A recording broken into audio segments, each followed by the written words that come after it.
श्री शिवाय नमस्तुभ्यम।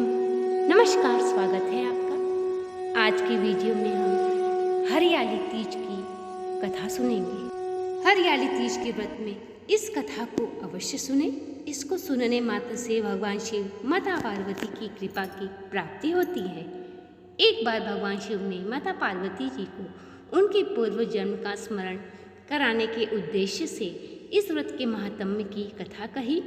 श्री भोलेनाथ बोले कि हे गौरी, पर्वतराज हिमालय पर स्थित गंगा के तट पर तुमने अपनी बाल्य अवस्था में 12 वर्षों तक अधोमुखी होकर घोर तप किया था।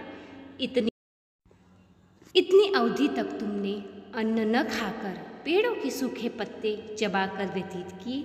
माघ की विकराल शीतलता में तुमने निरंतर जल में प्रवेश करके तप किया। वैशाख की जला देने वाली गर्मी में तुमने पंचाग्नि से शरीर को तपाया। श्रावण की मूसलाधार वर्षा में खुले आसमान के नीचे बिना अन्न जल ग्रहण किए समय व्यतीत किया। तुम्हारे पिता तुम्हारी कष्ट तपस्या को देखकर बड़े ही दुखी होते थे। उन्हें बड़ा क्लेश होता था। तब एक दिन तुम्हारी तपस्या तथा पिता के क्लेश को देखकर नारद जी तुम्हारे घर पधारे। तुम्हारे पिता ने नारद जी से कहा कि गिरिराज, मैं भगवान विष्णु के भेजने पर उपस्थित हुआ हूँ। आपकी कन्या ने बड़ा कठोर तप किया है। इससे प्रसन्न होकर वे आपकी पुत्री से विवाह करना चाहते हैं। इस संदर्भ में आपकी क्या राय है, मैं जानना चाहता हूँ। नारद जी की बात सुनकर गिरिराज जी गदगद हो चुके। जैसे लगा कि उनके सारे क्लेश दूर हो गए। प्रसन्नचित होकर वे बोले, श्रीमान, यदि स्वयं विष्णु जी मेरी कन्या का वरण करना चाहते हैं तो भला मुझे क्या आपत्ति हो सकती है। वे तो साक्षात ब्रह्मा है। हे महर्षि, यह तो हर पिता की इच्छा होती है कि उसकी पुत्री सुख संपदा से युक्त पति के घर की लक्ष्मी बने। पिता की सार्थकता इसी में है कि पिता के घर जाकर उसकी पुत्री पिता के घर से अधिक सुखी रहे।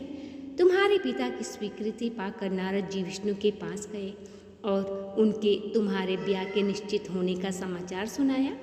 मगर इस विवाह संबंध की बात सुनकर तुम्हारे कान में जैसे ही पड़ी तो तुम्हारे मन दुखी हो गया। तुम्हारी एक सखी ने तुम्हारी इस मानसिक दशा को समझ लिया और उसने तुमसे उस विक्षिप्तता का कारण पूछा। तब उन्होंने बताया कि मेरे सच्चे हृदय से भगवान शंकर को अपना पति मान लिया है, किंतु मेरे पिता ने मेरा विवाह विष्णु जी से निश्चित कर दिया है। मैं विचित्र धर्म संकट में हूँ। अब मैं क्या करूँ? प्राण छोड़ देने के अतिरिक्त अब तो कोई भी उपाय शेष नहीं बचा। तुम्हारी सखी बड़ी ही समझदार और सूझबूझ वाली थी। तुम्हारी सखी ने तुम्हें समझाया और तुमने ऐसा ही किया। तुम्हारे पिता तुम्हें घर पर न पाकर बड़े ही दुखी हुए। वे सोचने लगे कि तुम न जाने कहाँ चली गई। मैं विष्णु जी से उनका विवाह करने का प्रण ले लिया है। पिताजी अपने मन में विचार करने लगे, यदि भगवान विष्णु बारात लेकर आ गए और कन्या घर पर न हुई तो बड़ा ही अपमान होगा। मैं तो कहीं मुँह दिखाने योग्य नहीं रहूँगा। यह सब सोचते हुए गिरिराज ने जोर शोर से तुम्हारी खोज शुरू करवा दी। इधर तुम्हारी खोज होती रही, उधर तुम अपनी सखी के साथ नदी के तट पर एक गुफा में मेरी आराधना में लीन थी। भाद्रपद शुक्ल पक्ष की तृतीया तिथि को हस्त नक्षत्र था। उस दिन तुमने रेत के शिवलिंग का निर्माण करके व्रत किया। रात भर मेरी स्तुति की और मेरी समाधि टूट गई। मैं तुम्हारे समक्ष जा पहुँचा और तुम्हारी तपस्या तब तक अपनी तपस्या के फलस्वरूप मुझे अपने समक्ष पाकर तुमने कहा, मैं हृदय से आपको अपने पति रूप में वरण कर चुकी हूँ।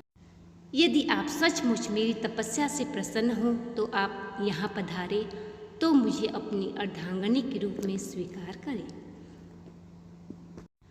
तब मैं तथास्तु कहकर कैलाश पर्वत पर लौट आया। प्रातः होते ही तुमने पूजा की।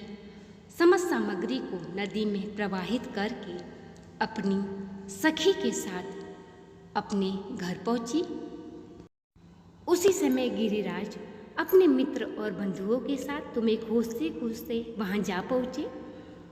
इस कष्ट साध्या तपस्या का कारण तथा उद्देश्य पूछा। उस समय तुम्हारी दशा को देखकर गिरिराज अत्यधिक दुखी हुए और पीड़ा के कारण उनकी आंखों में आंसू उमड़ आए। तुमने उनके आंसू पोंछते हुए विनम्र स्वर से कहा कि पिताजी, मैं अपने जीवन का अधिकांश समय कठोर तपस्या में बिताया है। मेरे इस तपस्या का उद्देश्य केवल यही था कि मैं महादेव को अपने पति रूप में प्राप्त कर सकूं। आज मैं अपनी तपस्या की कसौटी पर सफल हो गई। गिरिराज मान गए। कुछ समय के पश्चात शास्त्रों के विधि विधान के अनुसार उन्होंने हम दोनों का विवाह सूत्र में बांध दिया। हे पार्वती, भाद्रपक्ष की शुक्ल पक्ष तृतीया को तुमने मेरी आराधना करके जो व्रत किया था, उसी के फलस्वरूप मेरा तुमसे विवाह हो सका। इसका महत्व यह है कि मैं इस व्रत को करने वाली कुमारी कन्याओं को मनवांछित फल देता हूँ और इससे सौभाग्य की इच्छा करने वाली प्रत्येक युवती को यह व्रत पूरी एक निष्ठा तथा आस्था से करना चाहिए। सुहागिन महिलाओं को अखंड सौभाग्य की प्राप्ति का वरदान देता हूँ।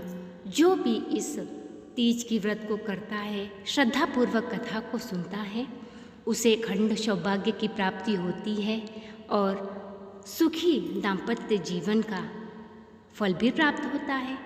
तो ये था आज का वीडियो पसंद आया हो तो चैनल को सब्सक्राइब, वीडियो को लाइक और शेयर करें। कमेंट बॉक्स में माता पार्वती और भगवान शिव जी का जयकारा लगाएं। मिलते हैं अगली वीडियो में अगली कथा के साथ। तब तक के लिए नमस्कार।